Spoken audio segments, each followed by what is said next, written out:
Okay. Welcome to the lecture number 7 of Electrical Machine 2.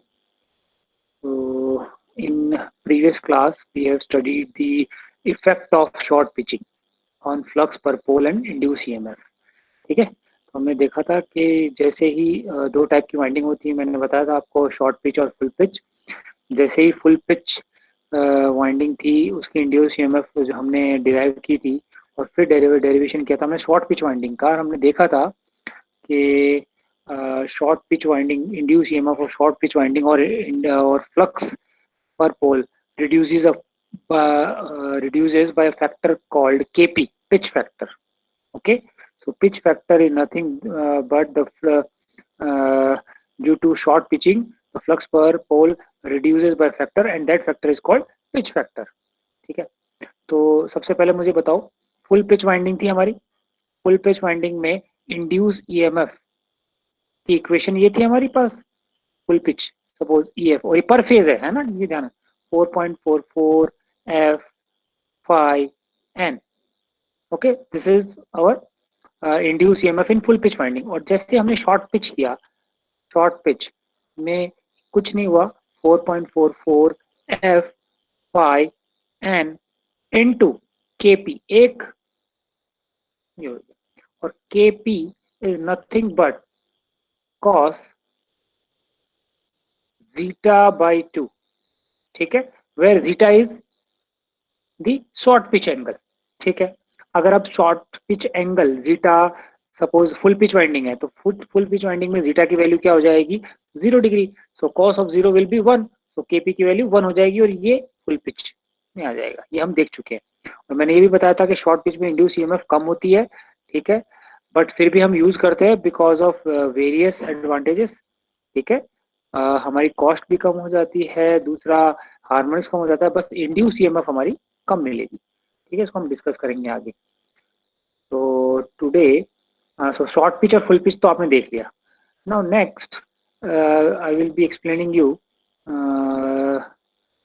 The concentrated winding and distributed winding. ठीक है, अभी एक winding factor के बारे में और पढ़ना है, वो डिस्ट्रीब्यूटेड और कंसंट्रेटेड से आएगा। ठीक है, तो आज आपको कंसंट्रेटेड और डिस्ट्रीब्यूटेड का मतलब समझ में आ जाएगा। So today we will be studying this concentrated and distributed type of winding we have studied, but अब इससे आपको क्लियर हो जाएगा। अभी जो आपके माइंड में डाउट था ना यार कंसंट्रेटेड क्या होता है, मैं एक एग्जांपल लेके आपको करूंगा, तो थोड़ा बहुत मैं आपका इंटरेक्शन चाहता हूँ, तो प्लीज आप जवाब देना। Okay, so let's start this. I am considering, ढंग से सुनना क्या कंसिडर कर रहा हूँ। I am considering a 3 phase synchronous machine, 3 phase synchronous machine, और वो भी अल्टरनेटर किया है। सपोज अल्टरनेटर है ना, अल्टरनेटर का मतलब क्या है, ये जनरेटर अपना। ठीक है, अल्टरनेटर मैंने कंसिडर किया है। ठीक है, और जो वाइंडिंग ली है वो मैंने क्या लिया है, फुल पिच वाइंडिंग ली है। Okay, full pitch winding. और नंबर ऑफ फेजेस जो लिए हैं वो मैंने लिए हैं 3 फेज। ओके, 3 फेजेस लिए हैं, suppose A B and C, these are my 3 phases. Okay, and number of slots, और सॉरी नंबर ऑफ पोल्स जो मैंने लिए हैं वो 2, और नंबर ऑफ स्लॉट्स वो लिए हैं वो मैंने 18। ओके, जो कंस्ट्रक्शन मैंने इससे किया है, तो see this diagram resemble this. कितने नंबर ऑफ पोल्स है, एनएस 2 पोल है। ये मेरा स्टेटर है, स्टेटर में कितने नंबर ऑफ स्लॉट्स हैं भाई, 18। तो ये देखो 18 पूरा नंबरिंग कर दिया मैंने।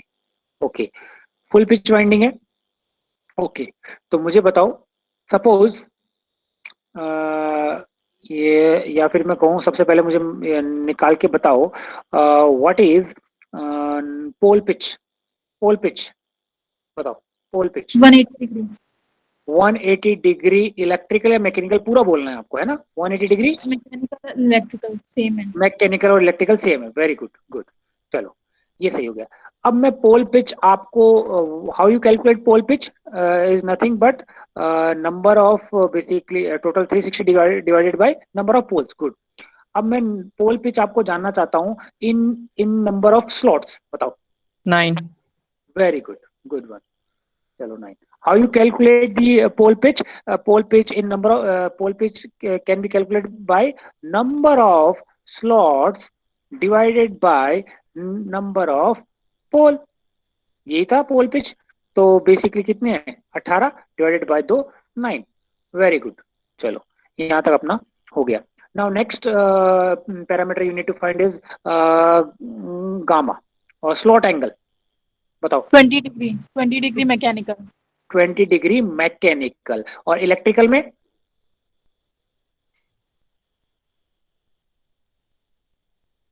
This is correct. What will be 20 degree mechanical electrical. Very good. 20 degree तो होगा ना। कंफ्यूजन क्यों? क्योंकि देखो मैकेनिकल आ गया तो हमने ये फॉर्मूला पढ़ा है, theta electrical is equal to theta mechanical P by 2। ओके, तो 2 से 2 कैंसिल आउट, जो थीटा मैकेनिकल था वो थीटा इलेक्ट्रिकल बन जाएगा, इसलिए तो हमारा ये आया। तो टू पोल मशीन के अंदर इलेक्ट्रिकल एंगल और मैकेनिकल एंगल हमेशा सेम रहेंगे। Okay, so this is also slot angle भी मेरे पास 20 डिग्री आ गया। चलो ये सारे पैरामीटर मैंने कैलकुलेट कर लिए। Good. So let me rub this. Good one. अब मैंने दो टाइप की वाइंडिंग है आपकी, कंसंट्रेटेड वाइंडिंग। अब उससे पहले एक चीज और, let me rub this whole thing. Okay, now आप मुझे बताओ नंबर ऑफ स्लॉट्स पर पोल पर फेज कितना आएगा? बताओ। 9 देख लो 3. आप। 3 3. है ना, 3 आएगा क्योंकि नंबर ऑफ yes स्लॉट्स हटा sir रहा है। फिर पोल 2 है, फिर फेज 3 है। समझ में आ रहा? यानी मुझे बताओ एक पोल के अंदर एक फेज आ रहा है, तो कितने नंबर ऑफ स्लॉट्स आ रहे हैं? एक फेज कितना नंबर ऑफ स्लॉट्स बेसिकली ले रहा है? एक नंबर, देखो नंबर ऑफ, अब चलो ठीक है दूसरी क्वांटिटी एक बार, number of slots per phase वो कितने हैं? 6। Very good. ठीक है, अब इन दोनों का मतलब समझो कि एक फेज तो 6 स्लॉट ले रहा है, बट 6 स्लॉट में से 3 स्लॉट ही आ रहे हैं एक पोल के अंडर। ठीक है ना, समझ में आ रहा है ना ये चीजें? yes sir ओके, तो अब चलो अपने वाइंडिंग को वाउंड करते हैं। ठीक है ना, वाइंडिंग को हम वाउंड कर रहे हैं। सो सबसे पहले हम वाउंड पहले फेज डिसाइड करते हैं। सपोज दिस इज दी, यहां से चालू करता हूं मैं, यानी एक ये ए फेज है। Okay, this is a, this is A and this is A and this is a. ठीक है, उससे पहले चलो आपको आज वाइंडिंग को कैसे वाउंड करते हैं वो मैं सिखा रहा हूँ। ठीक है, जरूर कुछ कोई स्टेप समझ में नहीं है प्लीज मुझे टोक देना, है ना। Let's draw it. अब मुझे बताओ, सबसे पहले मैं वाइंडिंग फेज ए फेज करना चाहता हूं। तो ए फेज में और एक पोल के अंदर कितने नंबर ऑफ स्लॉट्स आ रहे हैं? 3।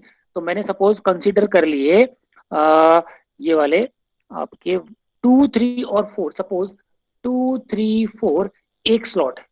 ठीक है, 2 3 4 एक स्लॉट है। अब मुझे बताओ, अगर मेरी वाइंडिंग यहाँ पे है, अगर ए ये है, तो ए डैश के नीचे वाले कौन से स्लॉट होंगे? चलो बताओ। 12 हाँ, 12 2 है, 2 के करस्पॉन्डिंग क्या आना चाहिए बताओ? 2 के 12 देखो नंबर ऑफ स्लॉट्स कितना आया 11. था? नहीं सो अपना वो कितना आया था अपना पोल पिच कितना आया था नंबर ऑफ स्लॉट्स में? 9 आया है। 9 तो 9, अब 2 से सॉरी यहाँ 2 से गिनो 9, 1 2 3 11. 4 5 6 7 8 9, तो 11 आया। ठीक है, 2 के करस्पॉन्डिंग क्या आया? 11। ओके, और 3 के करस्पॉन्डिंग क्या आएगा? 12 12। और ये, तो ये मेरा हो गया कौन सा? ए डैश। ओके, तो अगर, चलो और थोड़ा क्लियर कर देता हूं मैं, तो थोड़ा सा रब कर दूं मैं इसको, ऐसा कर लेते हैं। This is my A phase. Okay, this is my A phase और दूसरा मेरा है ए डैश जहां से वाइंडिंग रिटर्न आएंगी। This is my okay. तो अगर मैंने इसको A1 माना है, this is my A2 and this is my A3। तो मुझे बताओ ये A1 है, तो A1 डैश कौन सा होगा 11 12 13 में से? 11. 11. Very good. और 3 के A2 डैश यही होगा, और this is my A3 dash. चलो ये स्लॉट समझ में आ गए, ए फेज के अंडर ये स्लॉट्स आ रहे हैं अभी, ठीक है, good. Now B phase draw करते हैं, बी फेज ड्रॉ करते हैं। सपोज मैंने आपकी ग्रीन कलर लिया। चलो अब मुझे बताओ बी फेज कहां बनेगा? 120 डिग्री अपार्ट। तो 2 से 120 डिग्री अपार्ट कहां आएगा बी फेज? बताओ कौन से स्लॉट में चालू होगा? एनीवन? मैथमेटिक्स है अब, कितना डिग्री आना चाहिए बताओ? 120. 120 आना चाहिए। और एक स्लॉट का एंगल कितना है? एक स्लॉट का एंगल बताओ। 9 8. 20 20 एक स्लॉट. हाँ, तो बी फेज कहाँ? A1 यहाँ से चालू हो रहा है, तो B1 कहाँ से चालू होगा ये पूछ रहा था मैं। 9, 10. 8. Very good. This is B1, this is B2 and this is our B3। Very good. देखो किसी को समझ में नहीं आया तो मैं अभी बताता हूँ। देखो A1 है, A1 के बाद में 120 डिग्री आना चाहिए, तो 120 डिग्री के लिए कितने नंबर ऑफ स्लॉट्स आने चाहिए? 6। 6. तो 1 2 3 4 5, छठे में तो वाइंडिंग है। ओके, समझ में आया? ओके, नाउ ये मेरा बी फेज हो गया। बी डैश फेज कौन सा आएगा? 8 के करस्पॉन्डिंग क्या आएगी बताओ? 17. 17। गुड, ये एक रहा। और B2 के this will be 18. B1 dash, और 9 के 18, this is our B2 dash, और 10 के 1. 1। Good, this is B3 dash. तो ये मेरे स्लॉट्स किसके अंडर आ रहे हैं? बी फेज के अंदर आ रहे हैं। अब जो बचा हुआ है, जो बचा हुआ है दैट इज और सी फेज कौन सा आएगा? सी फेज ये है या 14, 15, 16. 14 15 16? Very good, good. ये मेरा सी फेज है। और सी डैश फेज कौन सा है? ये वाला। स्लॉट्स पता चल गया आपको, है ना? चलो अब हम वाइंडिंग करते हैं। अब आपके पास सबसे पहले कंसंट्रेटेड वाइंडिंग को वाउंड कर रहे हैं ना, कंसंट्रेटेड वाइंडिंग को हम वाउंड कर रहे हैं। तो देखो ए मेरे पास 90 टर्न्स है, ढंग से सुनना। मेरे पास ए फेज में 90 टर्न्स है, तो बी में भी कितने होंगे? 90 टर्न्स 90. होंगे। और सी फेज में भी कितने हैं? 90 टर्न्स है। चलो तो मैं पहले ए फेज को वाउंड कर रहा हूं। किसको कर रहा हूं? ए फेज को। और कौन सी वाइंडिंग कर रहा हूं? कंसंट्रेटेड। तो ए फेज दिख रहा है आपको, ये रहा। अगर कंसंट्रेटेड वाइंडिंग क्या कहलाएगी देखना, सुनना। अगर मैं 3 स्लॉट है, 3 स्लॉट में से मैं एक स्लॉट ही ले रहा हूं और 90 टर्न इसी में वाउंड कर रहा हूं, फुल पिच वाइंडिंग है मेरी अभी ये। किस किस में वाउंड कर रहा हूं 90 के 90? 3 और 12 स्लॉट में। समझ में आया? 3 और 12 स्लॉट में टोटल नंबर ऑफ टर्न्स कितने हैं? 90। तो ये एक साइड में कितने आए? 45, है ना? एक में आपके 90 टर्न्स हैं टोटल, दिस और दिस, ठीक है। तो इस थर्ड वाले में पूरे 90 टर्न्स आ गए, ओके। और 12 वाले में, तो मुझे बताओ ये स्लॉट खाली रह गए, ठीक है। सिंपली बी वाले में अगर मैं थर्ड वाले में कर रहा हूं, सबके बीच वाला स्लॉट ले रहा हूं, तो अब बी फेज करूंगा तो बी फेज में कौन सा आएगा? 9 और 18। चलो इसको भी कर देते हैं, 9 और 18, 90 टर्न इसी के अंदर ही। एक वाइंड को मैंने ऐसे वाइंड करके 90 टर्न डाल के बाहर निकाल लिया। ऐसे सी फेज में, okay, this winding is called concentrated winding. क्यों? क्योंकि बाकी स्लॉट खाली रह गए, this is not fully distributed. भाई एक फेज के अंदर कितने स्लॉट आते थे? एक फेज के अंदर पर पोल में कितने स्लॉट्स आ रहे हैं? 3। भाई सही कह रहा हूं? और बट मैंने यूटिलाइज कितना लिया है? 1। पर पोल की बात कर रहे हैं हम, है ना? कितना आ रहा है? 1। तो this type of winding is called concentrated winding. Okay, समझ में आ गया? पूरे पूरे के 90 टर्न्स मैंने एक ही स्लॉट में डाल दिए, इस वाले स्लॉट के अंदर। ठीक है, चलो ये तो हुआ कंसंट्रेटेड। अब बात करते हैं डिस्ट्रीब्यूटेड की। सर एक क्वेश्चन था सर। हाँ बताओ बताओ। Sir star connection delta connection कैसे करेंगे सर फिर? अरे यही तो मैं बता रहा हूँ, रुको एक सेकेंड। देखो ये कॉइल है, कितनी कॉइल है अपने पास? 3 फेज है। ये मेरा कौन सा फेज है? A phase. ओके, ये कौन सा है? B phase. ये कौन सा है? C phase. समझ में आ रहा है क्या क्या कहना चाह रहा हूं मैं? Yes sir. अब मुझे स्टार क्या कनेक्ट करना है? स्टार कनेक्ट करना है। ठीक है, तो इन तीनों की जो ये एक है, एक एंड कॉमन कर दो और ये 3 टर्मिनल निकाल दो। किसमें कनेक्ट हुआ ये बताओ? स्टार में। समझ में? यहाँ पे हम क्या करना चाह रहे हैं, ये देखो ये 2 एंड फ्री है ना, ये यही तो बताएंगी। इन तीनों में से जो एक वाला कॉमन है इनको आपस में अटैच कर देंगे और तीसरे से कनेक्शन निकालेंगे। तो कौन सा कनेक्शन हुआ? Star connection.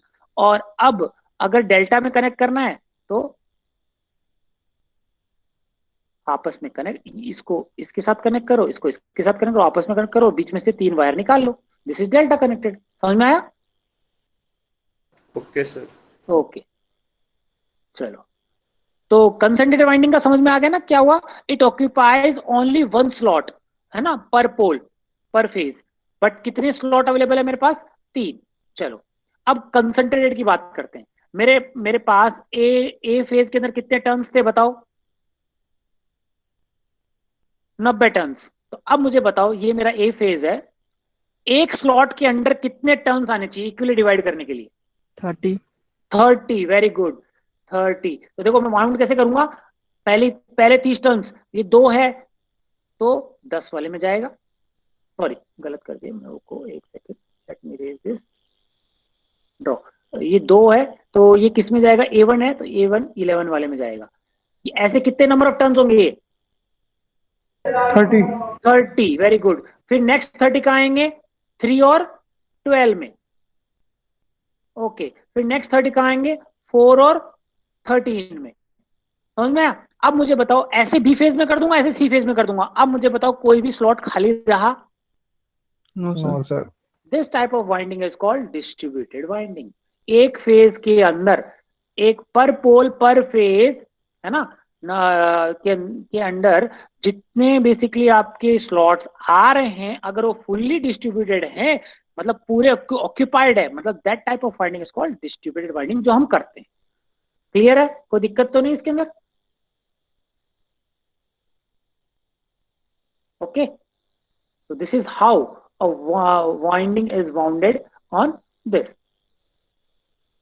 ठीक है, यहाँ पे ये मैंने कर रखा है आपके, ये पूरा जो मैंने बताया वो आपको यहाँ पे लिख रखा है, कंसंट्रेटेड एंड डिस्ट्रीब्यूटेड वाइंडिंग। ठीक है, और ये जो थ्योरी है मैंने कहाँ से लिया है? Refer to Ashfaq Hussain. मैंने लिख रखा है, जहां जहां से मैंने अलग अलग से लिया है वो लिख रखा है कि ये इसमें मैंने क्या, जो इजी लैंग्वेज में आपको जिस किताब में मिल रहा है, कुछ क्या टॉपिक अशफाक हुसैन में अच्छे मिल रहे हैं, कुछ एक फिट्जगेराल्ड में मिल रहे हैं, कुछ टॉपिक पीएस बिमरा में मिल रहे हैं, तो वो मैं अलग अलग उठा रहा हूँ आपके लिए, मैं बेस्ट मटेरियल प्रोवाइड कर रहा हूँ। ठीक है, so this is we have calculated. तो कंसंट्रेटेड वाइंडिंग कौन सी होती है? ऑल द कंडक्टर्स और coil belong to a phase are placed in 1 slot in every pole. 1 slot, एक ही पोल में रखे जाएंगे। आ कितने स्लॉट रहे हैं? 3 आ रहे हैं, बट रख रहे हैं हम एक में ही। तो द रिजल्टेंट ईएमएफ, अब मुझे बताओ रिजल्टेंट ईएमएफ क्या होगा? ये थोड़ा सा क्वेश्चन मुझे बताओ। एक ही स्लॉट में रखा, एक ही स्लॉट में मतलब ये मेरा 3rd है, ये 12 में, एक ही स्लॉट में रखा, कितने नंबर ऑफ टर्न्स हैं? एक टर्न की ईएमएफ ई है, एक टर्न की इंड्यूस ईएमएफ ई है। कितने नंबर ऑफ टर्न्स हैं बताओ? 90। 90 है। तो टोटल ईएमएफ इंड्यूस कितनी होगी? 90 ई। 90 ई। ये सबके क्लियर है ना? कोई दिक्कत तो नहीं? केवीएल लगा लो, आप केवीएल लगाओ सिंपल। तो जो जब भी कंसंट्रेटेड वाइंडिंग के अंदर आप रिजल्टेंट ईएमएफ निकालोगे तब क्या आएगा? वो समेशन आएगा, डायरेक्ट सिंपल समेशन, कोई दिक्कत नहीं। ठीक है, तो ये यहाँ पे लिख रखा है, the resultant EMF in A concentrated winding is a algebraic summation of the induced coil और टर्न और कंडक्टर। ठीक है, ये कंसिडर किया था मैंने फेज। हाँ, दूसरा एक और चीज, ये डायग्राम में देखो, इसी डायग्राम में देख लो आप। ये डायग्राम के अंदर क्वेश्चन पूछ सकता है what is phase spread. Phase spread का मतलब होता है एक फेज कितना एंगल बना रहा है, कितना एंगल बना रहा है, this is called phase spread. और 60 60 वेरी गुड, क्योंकि 3 स्लॉट है और एक स्लॉट 20 डिग्री करता है तो 60 डिग्री। ये छोटी छोटी चीजें ये गेट और ये इसमें बहुत आती हैं। व्हाट इज फेज स्प्रेड, तो आपको रट्टाफिकेशन की जरूरत नहीं है, आपको याद होना चाहिए कि हाँ यार फेज स्प्रेड ये होता है, तो आप आराम से निकाल सकते हो। Okay, so in distributed type of winding, all the coils belong to a phase are well distributed into m number of slots under each pole. In such winding, the resultant EMF is not the algebraic sum of the individual coil. It is not the algebraic sum of EMF. That means the resultant EMF will be calculated vectorially. है ना, मतलब कैसे, इसके अंदर यहाँ देखो, ये वाले के अंदर, हाँ ये एक कॉइल है, ढंग से समझना मैं क्या कहना चाह रहा हूं। ये 30 टर्न है, ये तो इसमें वाउंड हुए, ये कितने टर्न है, 30 टर्न। ओके, और ये ग्रीन कलर का, ये 30 टर्न इसमें वाउंड हो गए,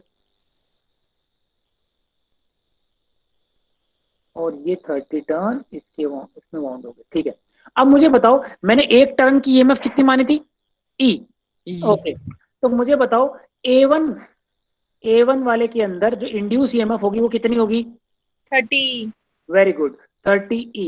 ओके, सिमिलरली A2 के अंदर कितनी होगी, सर 30। कुछ एंगल पे डिफर करेगा। नहीं 30 नहीं, अभी सिर्फ इसकी बात कर रहा हूं मैं, सिर्फ इस वाइंडिंग, वो इस कॉइल की 30 बात, 30 वेरी गुड, और इस वाली कॉइल की 30 बट अभी रिजल्टेंट नहीं आया। रिजल्टेंट क्या आएगा, इन तीनों का समेशन। बट क्या इजीली समेशन हो जाएगा, नहीं, ये तीनों नो की सर, तीनों वापस आपस में कितना एंगल डिस्प्लेस्ड है, 20 20 डिग्री। तो इनका क्या डायरेक्ट समेशन नहीं होगा, इनका होगा वेक्टर समेशन। क्या होगा, वेक्टर समेशन। तो अब मुझे बताओ, एक तो इनको डायरेक्ट समेशन करते, डायरेक्ट समेशन करते तो कितना आता है ये बताओ, 90 90, जो कि किस में आता, कंसंट्रेटेड बाइंडिंग में आ रहा है। और अगर आप वेक्टर एडिशन करोगे तो कम आएगा या ज्यादा आएगा, ये बताओ।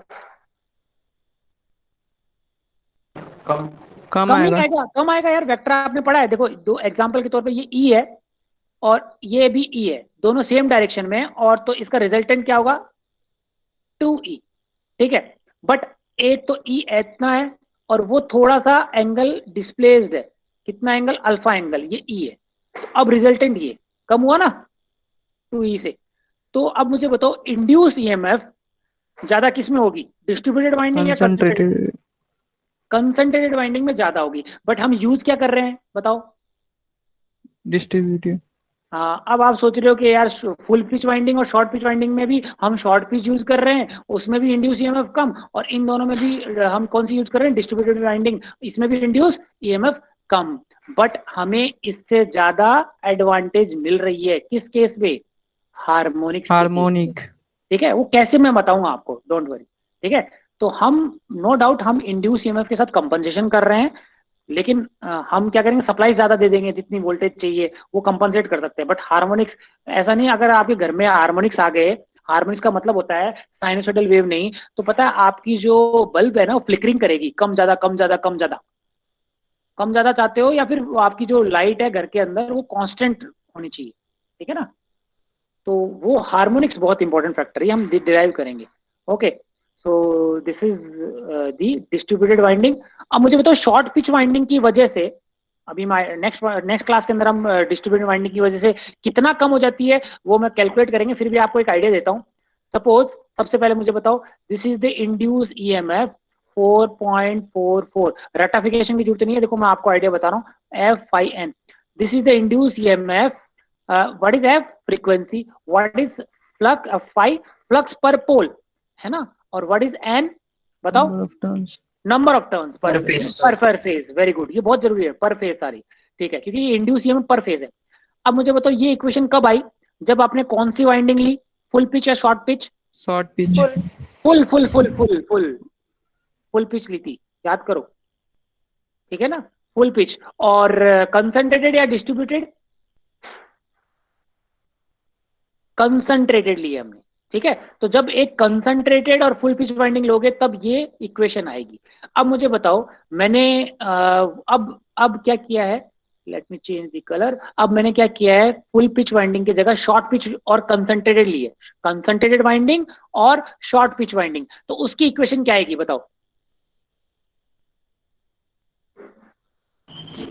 केपी आ जाएगा। बस, वेरी गुड, केपी आ जाएगा एक, क्योंकि और व्हाट इज केपी, केपी की वैल्यू क्या होगी, 1 से कम होगी, 1 से कम। और उसकी वैल्यू क्या होती है, cos zeta zeta bye up 2, yes.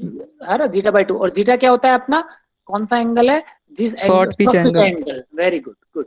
तो ये इक्वेशन आई कंसंट्रेटेड वाइंडिंग और शॉर्ट पिच। अब मैं इक्वेशन निकालना चाहता हूं